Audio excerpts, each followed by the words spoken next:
안녕하세요. 다비드입니다. 2026년은 미국이 단순한 정책 수립 단계를 넘어 법적, 제도적, 기술적 역량을 총동원하여 국가의 미래를 재설계하는 구조적 전환의 해가 될 것입니다. 트럼프 행정부의 핵심 정책들이 실제 경제 현장에 투사되는 원년이자 11월 중간선거라는 거대한 정치적 심판대를 통해 그 성패를 검증받는 시기입니다. 미국 정부는 인공지능 AI와 양자 컴퓨팅을 단순한 신산업이 아닌 국가의 운명을 좌우할 패권 인프라로 규정하고, 이를 지원하기 위한 에너지 지배력 확보와 파격적인 세제 개편을 병행하고 있습니다. 특히 중앙은행인 연방준비제도, 페드의 독립성을 둘러싼 제롬 파월 의장의 해임 논란과 법적 분쟁은 행정부의 강력한 성장 정책과 통화 긴축 기조가 정면으로 충돌하는 상징적 사건이 될 것입니다.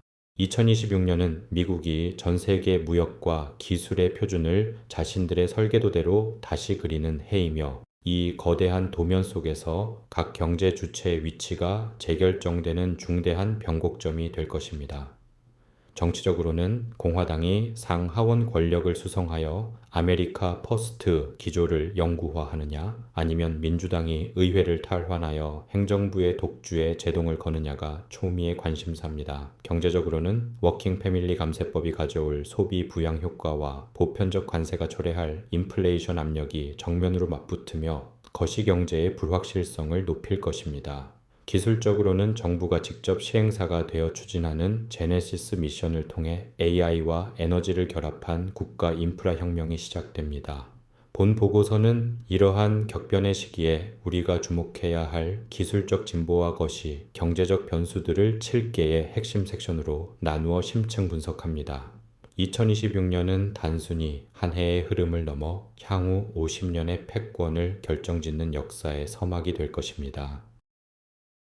본격적인 분석에 앞서 2026년 미국이 직면할 가장 파괴적인 5가지 이슈를 간략히 살펴봅니다. 첫째는 제네시스 미션과 그 에너지 기반인 알투스 프로젝트의 본격 가동입니다. 이는 AI와 원자력, 국방을 하나의 플랫폼으로 묶어 국가가 주도하는 거대 인프라 사업으로 단순한 연구 개발을 넘어 실제 산업의 근간을 바꾸는 시도입니다. 둘째는 세계 최대 가전 IT 전시회인 CES 2026입니다. 이곳에서는 화면 속 AI를 넘어 실제 로봇과 로보틱스가 결합한 물리적 AI가 대중화의 길을 열며 산업계의 지각 변동을 예고할 것입니다. 셋째는 혁신을 저해하는 주정부의 개별 규제를 무력화하려는 연방 차원의 AI 규제 표준화와 그에 따른 법적 공방입니다. 행정부는 AI.gov를 통해 50가의 주에 서로 다른 법안을 통합하여 기업들의 불확실성을 해소하려 합니다. 넷째는 미국산 제품 구매와 노동자 소득에 파격적인 혜택을 주는 워킹 패밀리 감세법의 전면 시행입니다. 팁과 초과 근무 수당에 대한 비과세, 미국산 자동차 구매, 이자 공제 등은 내수 활성화의 핵심 동력이 될 것입니다. 마지막으로 중국과의 기술 패권 전쟁에서 절대적 우위를 점하기 위한 양자 산업으로의 유례없는 예산 집중입니다. 국가 양자 이니셔티브를 통해 약 27억 달러 이상의 예산이 투입되며 아이온큐와 같은 선도 기업들이 정부의 강력한 지원 사격 속에 상용화 단계로 진입할 것입니다. 이 이슈들은 서로 유기적으로 연결되어 미국의 기술 지배력을 공고히 하는 동시에 환율과 물가 등 것이 경제적 변동성을 키우는 양면성을 띠고 있습니다. 이제 각 분야의 구체적인 내용과 파급 효과를 본론에서 자세히 다루겠습니다. 우선 AI 패권 확보를 위한 제네시스 미션과 알투스 프로젝트에 대해 알아보겠습니다. 2026년 미국 기술 정책의 정점은 도널드 트럼프 대통령이 서명한 행정명령으로 시작된 제네시스 미션입니다. 이 미션은 에너지부 DO 산하 17개 국립연구소의 슈퍼컴퓨팅 자원과 방대한 연방 과학 데이터를 통합하여 미국 과학 안보 플랫폼을 구축하는 거대 프로젝트입니다. 행정부는 AI를 단순한 산업이 아닌 국가 안보와 직결된 인프라로 보고 있으며, 정부가 직접 시행사가 되어 AI, 원자력 에너지, 국방을 하나의 거대 플랫폼으로 묶어 추진하고 있습니다. 특히 알투스 프로젝트로 명명된 에너지 인프라 투자는 AI 데이터 센터 구동의 필수적인 전력을 원자력 발전을 통해 안정적으로 공급하려는 움직임으로 2026년에 가장 중요한 투자 포인트가 될 것입니다. 이는 AI 밸류체인 내에서 컴퓨팅 파워뿐만 아니라 이를 뒷받침하는 에너지 지배력을 확보하겠다는 의지입니다. 구글 딥마인드, 엔비디아, 델, 오픈AI 등 미국의 주요 빅테크 기업들이 이 미션에 파트너로 참여하여 국립연구소의 자원과 민간의 최첨단 알고리즘 역량을 결합하고 있습니다. 정부는 이를 아폴로 계획 이후 최대 규모의 연방자원 동원이라고 정의하며 AI 에이전트가 스스로 가설을 세우고 실험을 수행하여 신약 개발, 핵 융합 제어, 신소재 발견 등의 기간을 수년에서 단 며칠로 단축하는 혁명을 꾀하고 있습니다. 이러한 국가적 총동원 체제는 2026년 예정된 오픈 AI, 스페이스 X 등의 상장 이슈와 맞물려 AI 밸류 체인 내의 데이터 센터와 에너지 인프라에 대한 투자를 가파르게 가속화할 전망입니다. 중국의 데이터 통제와 군사 AI 굴기에 맞서 과학, 에너지, 국방을 통합하는 이 플랫폼은 미국의 장기적인 군사 정보 우위를 위한 핵심 토대가 될 것입니다.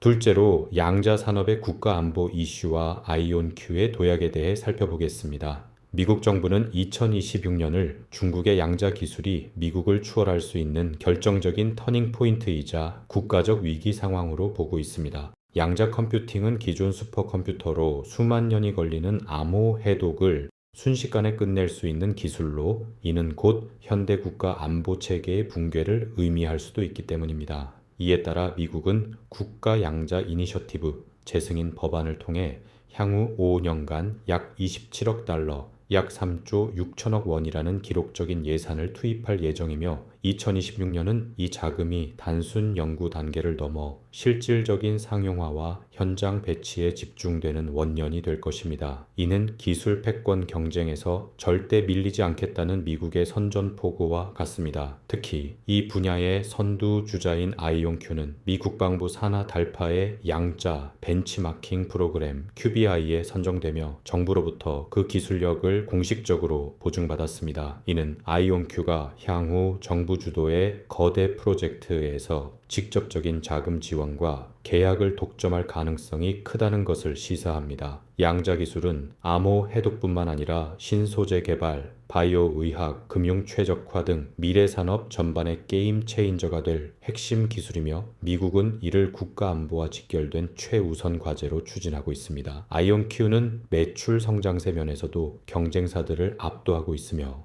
2026년에는 정부의 양자 네트워크 구축 프로젝트와 맞물려 실질적인 산업 적용 성과를 낼 것으로 기대됩니다. 이러한 집중적인 예산 투입과 정책 지원은 미국의 디지털 주권을 수호하고 경쟁국과의 기술 격차를 극복 불가능한 수준으로 벌리는 핵심 전략이 될 것입니다.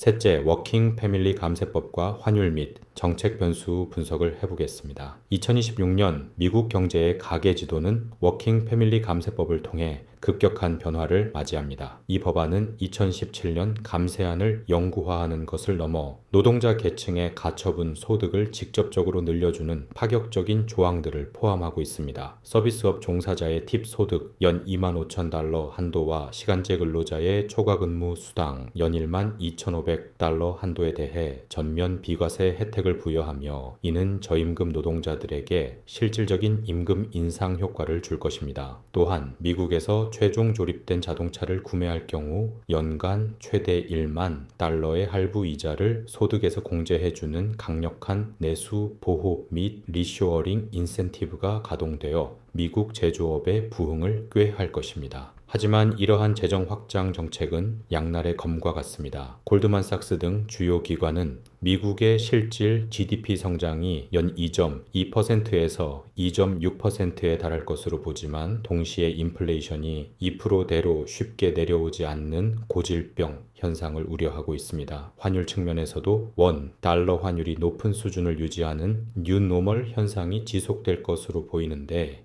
이는 단순히 달러가 강해서가 아니라 한국 기업들의 해외 진출 확대와 투자자들의 미국 자산 선호라는 구조적 요인이 크기 때문입니다.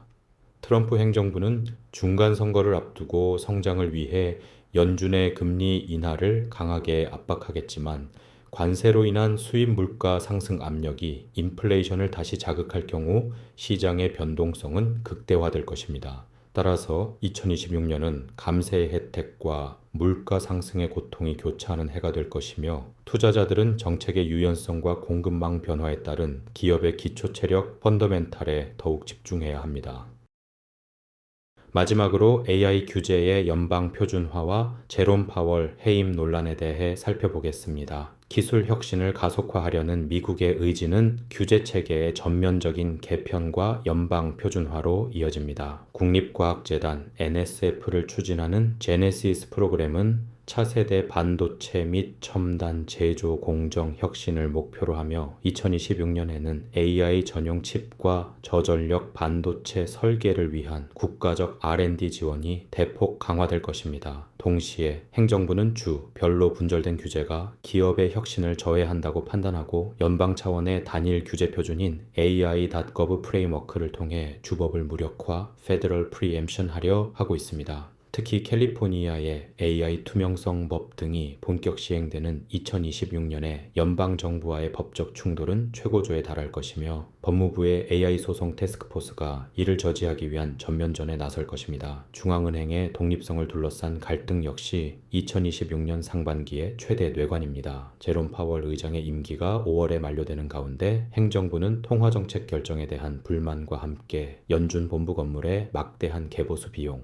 약 40억 달러 추산으로 관리 부실을 중대한 무능으로 규정하여 그의 조기 해임을 시도할 수 있습니다. 이는 현재 진행 중인 리사 쿡 이사 해임 소송에 대한 대법원 판결과 연동되어 연준의 독립성 여부에 대한 역사적 가이드라인이 될 것입니다. 가상자산 분야에서도 제네시스 글로벌의 파산 절차가 마무리되면서 현물 배분 원칙이 정립되고 연방 차원의 명확한 가상자산 프레임워크가 완성되어 디지털 금융 주권을 확립하려는 노력이 지속될 것입니다. 2026년은 이처럼 규제 완화와 권력기관 재편이 맞물리며 미국의 정책 지형이 송두리째 바뀌는 해가 될 것입니다.